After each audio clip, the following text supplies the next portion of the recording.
Mardi de la 4e semaine du temps de l'Avent. De l'Évangile de Jésus-Christ selon saint Luc, au chapitre 1, du verset 57 au verset 66. Quand fut accompli le temps où Élisabeth devait enfanter, elle mit au monde un fils. Ses voisins et sa famille apprirent que le Seigneur lui avait montré la grandeur de sa miséricorde, et ils se réjouissaient avec elle. Au 8e jour, ils vinrent pour la circoncision de l'enfant. Il voulait l'appeler Zacharie du nom de son père. Mais son père prit la parole et déclara: non, il s'appellera Jean. On lui dit: personne dans ta famille ne porte ce nom-là. On demandait par signe à son père comment il voulait l'appeler. Il se fit donner une tablette sur laquelle il écrivit: Jean est son nom. Et tout le monde en fut étonné. À l'instant même, sa bouche s'ouvrit, sa langue se délia. Il parlait et il bénissait Dieu. La crainte saisit alors tous les gens du voisinage et dans toute la région montagneuse de Judée. On racontait tous ces événements.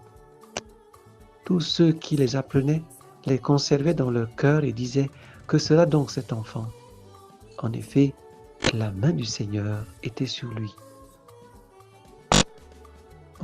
On pourra commencer l'oraison par la même prière préparatoire.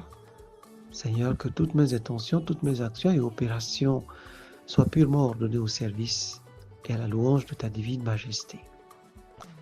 Et puis on pourra lire le texte une ou deux fois. Ensuite, se représenter le décor. Il s'agit ici de la maison de Zacharie et d'Élisabeth. Ils sont là et l'enfant qui est nouvellement circoncis est également là. Les voisins sont également présents et se réjouissent de ce qui se passe, que le Seigneur ait donné un enfant à ce couple dans sa vieillesse et qu'il puisse se réjouir de sa circoncision, c'est-à-dire de son intégration dans la tradition des pères.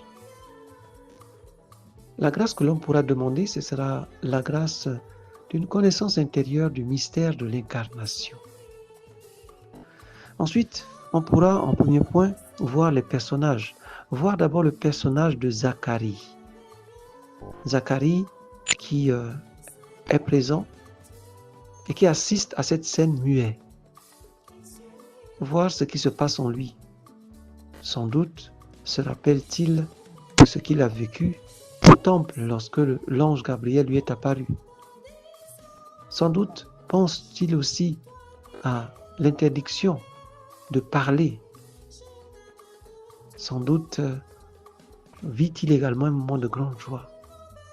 Voir aussi Élisabeth, la joie d'une mère qui, dans son vieil âge, enfante. La joie d'une mère qui peut se réjouir avec des voisins venus pour la fête.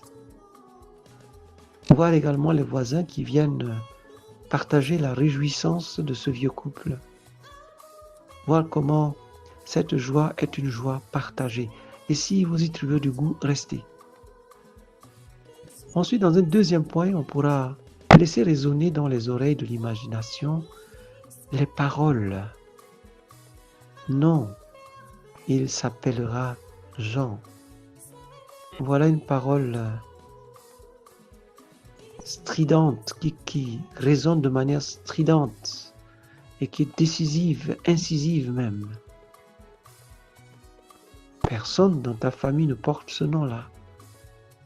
Entendre le ton réprobateur, le ton de ceux qui tiennent à la tradition et qui peut-être à cause de cela sont aveugles à la nouveauté qui se présente devant leurs yeux. Entendre aussi ce que le père de l'enfant écrit: Jean est son nom, comme pour réconforter, renforcer la position de sa femme.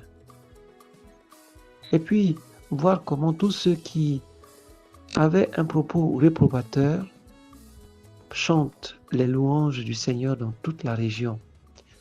Et s'étonnent de ce que sera cet enfant. Que sera donc cet enfant? Laissez ces paroles résonner en vous et y demeurer si vous y trouvez du goût. Dans ce troisième point, il s'agira d'observer ce que font les personnages. Zacharie, assis dans son coin, prend une tablette et écrit le nom de l'enfant parce qu'il ne peut plus parler.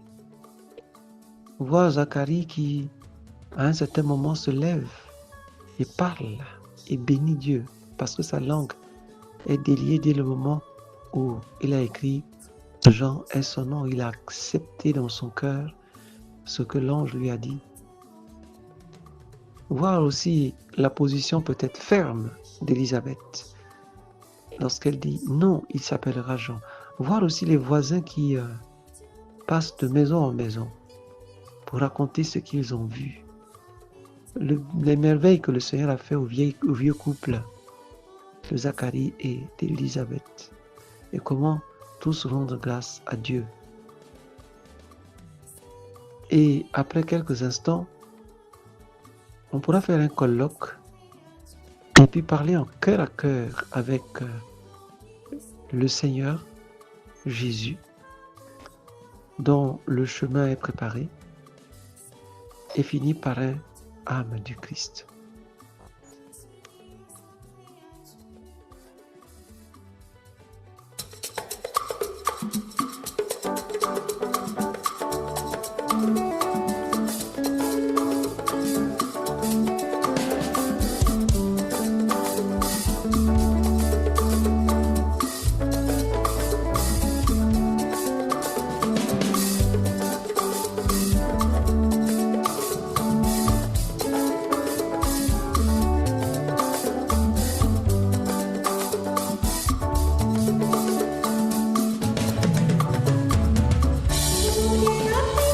Show.